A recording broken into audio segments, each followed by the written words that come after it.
ನವರಾತ್ರಿಯ 4ನೆಯ ದಿನ ಯಾವ ದೇವಿಯನ್ನು ಪೂಜಿಸಿ ಆರಾಧಿಸಬೇಕು, ದೇವಿಗೆ ಪ್ರಿಯವಾಗಿರುವಂತಹ ಪುಷ್ಪ ನೈವೇದ್ಯ ಯಾವುದು, ಯಾವ ಬಣ್ಣದ ಬಟ್ಟೆಯನ್ನು ಧರಿಸಿ ಪೂಜೆ ಮಾಡಬೇಕು, ಯಾವ ಸಮಯದಲ್ಲಿ ಪೂಜೆ ಮಾಡಿದರೆ ಶ್ರೇಷ್ಠವೆಂದು ತಿಳಿಯೋಣ.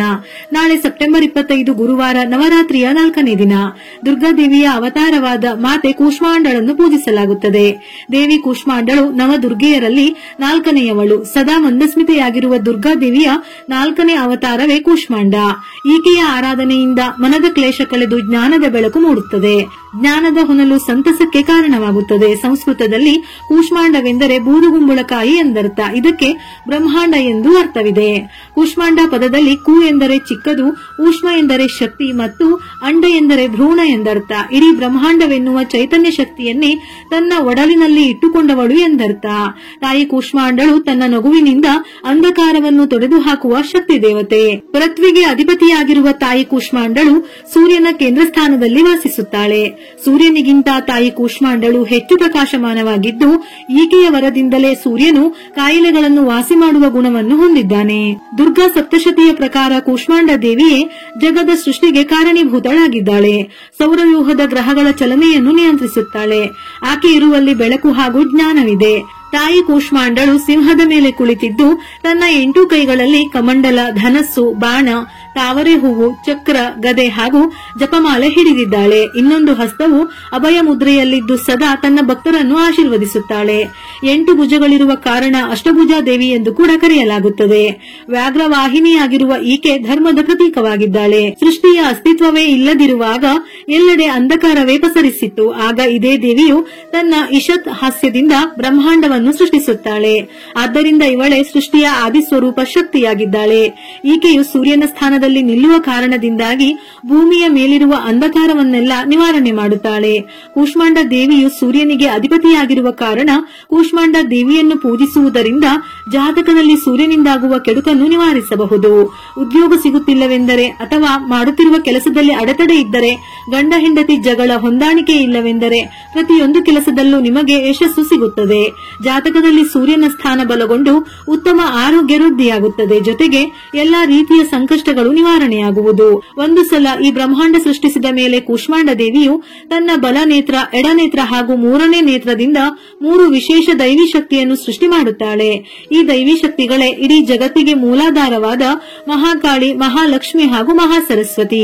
ಮಹಾಕಾಳಿಯು ಶಾಖವನ್ನು ಪ್ರತಿನಿಧಿಸಿದರೆ ಮಹಾಲಕ್ಷ್ಮಿ ಬೆಳಕನ್ನು ಪ್ರತಿನಿಧಿಸುತ್ತಾಳೆ. ಮಹಾಸರಸ್ವತಿ ಯು ಶಬ್ದವನ್ನು ಪ್ರತಿನಿಧಿಸುತ್ತಾಳೆ. ನಂತರ ಈ ಕೂಷ್ಮಾಂಡ ದೇವಿಯು ಮಹಾಕಾಳಿ, ಮಹಾಲಕ್ಷ್ಮಿ, ಮಹಾಸರಸ್ವತಿಯವರಿಂದ ತ್ರಿಮೂರ್ತಿಗಳನ್ನು ಸೃಷ್ಟಿಸುತ್ತಾಳೆ. ಅಂದರೆ ಬ್ರಹ್ಮ, ವಿಷ್ಣು, ಮಹೇಶ್ವರರನ್ನು ಸೃಷ್ಟಿಸುತ್ತಾಳೆ. ನಂತರ ತ್ರಿಮೂರ್ತಿಗಳಿಗೂ ಸಂಗತಿಗಳನ್ನು ಸೃಷ್ಟಿಸುತ್ತಾಳೆ. ಅವರೇ ಸರಸ್ವತಿ, ಲಕ್ಷ್ಮಿ ಮತ್ತು ಕಾಳಿ. ಒಂದು ಸಲ ಮೂಲಶಕ್ತಿ, ದೈವಶಕ್ತಿ ಸೃಷ್ಟಿ ಮಾಡಿದ ಮೇಲೆ ಕೂಷ್ಮಾಂಡ ದೇವಿಯು ಸೂರ್ಯನ ಮಧ್ಯೆ ಕುಳಿತು ಬಿಡುತ್ತಾಳೆ. ವಿವಿಧ ಗ್ರಹಗಳಿಗೆ ಬೇಕಾದ ಬೆಳಕು ಹಾಗೂ ಶಾಖವನ್ನು ಸೂರ್ಯನ ಮೂಲಕ ಒದಗಿಸುತ್ತಾಳೆ. ಸಾಧ್ಯವಾದರೆ ನಾಳೆಯ ದಿನದಂದು ಮುತ್ತೈದೆಯರನ್ನು ಕರೆದು ತಾಂಬೂಲದ ಜೊತೆಗೆ ಸಿಹಿ ಊಟ ಬಡಿಸಬೇಕು. ಮಹಿಳೆಯರು ಊಟದಿಂದ ಎಷ್ಟು ಖುಷಿ ಪಡುತ್ತಾರೋ ಕೂಷ್ಮಾಂಡ ದೇವಿಯು ಸಂತೃಪ್ತಿಯಾಗುತ್ತಾಳೆ. ಕೂಷ್ಮಾಂಡ ದೇವಿಗೆ ಕೆಂಪು, ಕಿತ್ತಳೆ ಬಣ್ಣದ ಪುಷ್ಪಗಳಿಂದ ಅಲಂಕಾರ ಹಾಗೂ ಪೂಜೆ ಮಾಡಬಹುದು. ಸಾಧ್ಯವಿಲ್ಲವೆಂದರೆ ಬಿಳಿ ಹಾಗೂ ಹಳದಿ ಬಣ್ಣದ ಪುಷ್ಪಗಳಿಂದ ಅಲಂಕಾರ ಮಾಡಿ ಧೂಪ ದೀಪಗಳಿಂದ ಪೂಜೆ ಮಾಡಬಹುದು.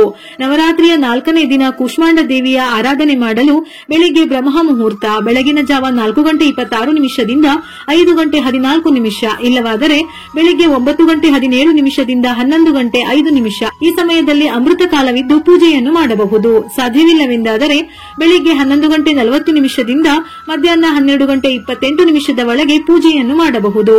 ಸಂಜೆ ಗೋಧೂಳಿ ಸಮಯದಲ್ಲಿ ಪೂಜೆ ಮಾಡುವವರು ಸಂಜೆ 6:06 6:30 ಸಮಯದಲ್ಲಿ ದೇವಿ ಆರಾಧನೆ ಮಾಡುವವರು ಹೊಸ್ತಿಲು ಪೂಜೆ, ದೀಪಾರಾಧನೆ ಹಾಗೂ ತುಳಸಿ ಪೂಜೆ ಹೀಗೆ ದೇವಿಗೆ ಸಂಬಂಧಪಟ್ಟಂತಹ ಆರಾಧನೆಗಳನ್ನು ಮಾಡಿದರೆ ಶ್ರೇಷ್ಠ. ನವರಾತ್ರಿಯ 4ನೇ ದಿನ ವಿಶೇಷವಾಗಿ ಹಳದಿ ಬಣ್ಣದ ವಸ್ತ್ರವನ್ನು ಧರಿಸಬಹುದು. ದೇವಿಗೂ ಕೂಡ ಇದೇ ಬಣ್ಣದ ರವಿಕೆ ಕಣ ಸೀರೆಯನ್ನು ಅರ್ಪಿಸಬಹುದು. ದೇವಿಗೆ ಈ ದಿನ ಮಾಲ್ಪುವಾ ಎನ್ನುವ ಸಿಹಿಯನ್ನು ಅಥವಾ ಬೆಲ್ಲದ ಅನ್ನ, ಗೋಧಿ ಹುಗ್ಗಿ, ಬೆಲ್ಲದಿಂದ ತಯಾರಿಸಿರುವ ಸಿಹಿಯನ್ನು ತಯಾರಿಸಿ ದೇವಿಯ ನೈವೇದ್ಯಕ್ಕೆ ಅರ್ಪಿಸಬಹುದು. ಈ ದೇವಿಯ ನೈವೇದ್ಯಕ್ಕೆ ಬೂದುಗುಂಬಳಕಾಯಿಯನ್ನು ಸಹ ಇಡಬಹುದು. ದುರ್ಗಾ ದೇವಿಯ ಅವತಾರವಾದ ಕೂಷ್ಮಾಂಡ ದೇವಿಗೆ ಲಲಿತಾ ಸಹಸ್ರನಾಮ, ಶ್ರೀ ಸೂಕ್ತ, ದೇವಿ ಸ್ತುತಿ, ಸೌಂದರ್ಯ ಲಹರಿ ಇನ್ನೂ ಮುಂತಾದ ದೇವಿ ಉಪಾಸನೆಯನ್ನು ಮಾಡಬಹುದು. ನಾಳೆಯ ದಿನ ಕೂಷ್ಮಾಂಡ ದೇವಿಯ ಆರಾಧನೆಯ ಜೊತೆಗೆ ಸಪ್ತಶತಿ ಪಾರಾಯಣವನ್ನು ಪಠಿಸಿದರೆ ಅಥವಾ ಶ್ರದ್ಧೆಯಿಂದ ಕೇಳಿದರೂ ದುಪ್ಪಟ್ಟು ಫಲ ಲಭಿಸುತ್ತದೆ. ಇದರ ಜೊತೆಯಲ್ಲಿ ಓಂ ಹ್ರೀಂ ಶ್ರೀಂ ಕೂಷ್ಮಾಂಡ ದುರ್ಗಾಯೈ ನಮಃ ಅಥವಾ ಸುರಾ ಸಂಪೂರ್ಣ ಕಲಶಂ ರುದಿರಾಪ್ಲುತಮೇವ ಚ ದಧಾನಾ ಹಸ್ತ ಪದ್ಮಾಭ್ಯಾಂ ಕೂಷ್ಮಾಂಡ ಶುಭದಾಸ್ತುಮೆ.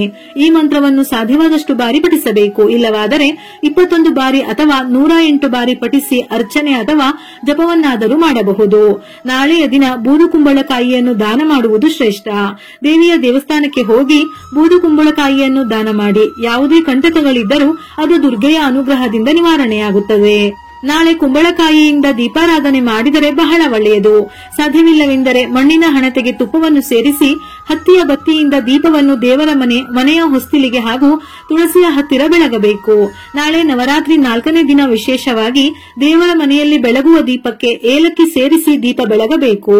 ದುರ್ಗೆಯ ಸಂಪೂರ್ಣ ಅನುಗ್ರಹ ಪ್ರಾಪ್ತಿಯಾಗುವುದಲ್ಲದೆ ಧನ ಸಂಪತ್ತು ವೃದ್ಧಿಯಾಗುತ್ತದೆ. ಹಣಕಾಸಿನ ವಿಷಯಗಳಲ್ಲಿ ಕೊರತೆ ಆಗದೆ ಹಣ ಸಂಪಾದಿಸಲು ಒಳ್ಳೆಯ ದಾರಿಗಳು ನಿಮಗೆ ಸಿಗುತ್ತದೆ. ಈ ದೇವಿಯನ್ನು ನೆನೆದು ಮನಸ್ಸಿನಲ್ಲಿ ಪೂಜಿಸುವುದರಿಂದ ಹೆಚ್ಚು ಫಲ ಪ್ರಾಪ್ತಿಯಾಗುತ್ತದೆ. ಬದುಕಿನಲ್ಲಿ ಕಂಡಿರುವ ಕೆಟ್ಟ ದಿನಗಳು ದೂರವಾಗಿ ಒಳ್ಳೆಯ ದಿನಗಳು ಬರುತ್ತವೆ. ದುಃಖಗಳು ಕಡಿಮೆಯಾಗುತ್ತವೆ. ನವರಾತ್ರಿಯ 4ನೇ ದಿನದ ಪೂಜೆಯಲ್ಲಿ ಕೂಷ್ಮಾಂಡಳನ್ನು ಪೂಜಿಸುವುದರಿಂದ ಒಳ್ಳೆಯ ಆರೋಗ್ಯ ಸಂಪತ್ತು ಪ್ರಾಪ್ತಿಯಾಗುತ್ತದೆ. ಸಿದ್ಧಿ ಮತ್ತು ನಿಧಿಯು ತಾಯಿಯ ಜಪಮಾಲೆಯಲ್ಲಿದೆ ಎಂದು ಗ್ರಂಥಗಳು ಹೇಳುತ್ತವೆ. ಹಾಗಾಗಿ ನಿಮ್ಮ ಕೈಲಾದಷ್ಟು ಮಟ್ಟಿಗೆ ತಾಯಿಯನ್ನು ಆರಾಧಿಸಿ ಅನುಗ್ರಹವನ್ನು ಪಡೆಯಿರಿ. ವಿಡಿಯೋ ಇಷ್ಟ ಆಗಿದ್ದಲ್ಲಿ ಮರೆಯದೆ ಲೈಕ್ ಕೊಟ್ಟು ನಿಮ್ಮವರಿಗೆ ಶೇರ್ ಮಾಡಿ. ಇದೇ ರೀತಿಯ ಮನಮುಟ್ಟುವ ಉಪಯುಕ್ತ ಮಾಹಿತಿಗಳಿಗಾಗಿ ಮತ್ತೆ ಭೇಟಿಯಾಗೋಣ.